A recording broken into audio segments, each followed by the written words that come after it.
بياني للرأي العام.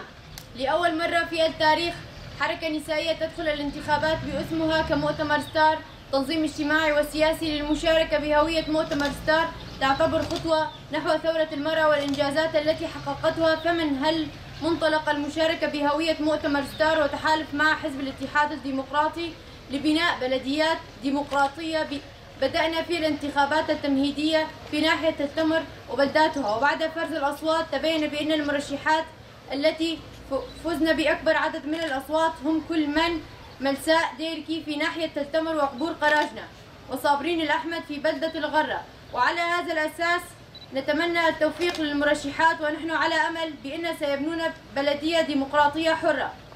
جنجيان آزادي، جنجيان آزادي، جنجيان آزادي، جنجيان آزادي. المرأة حياة حرة، المرأة حياة حرة.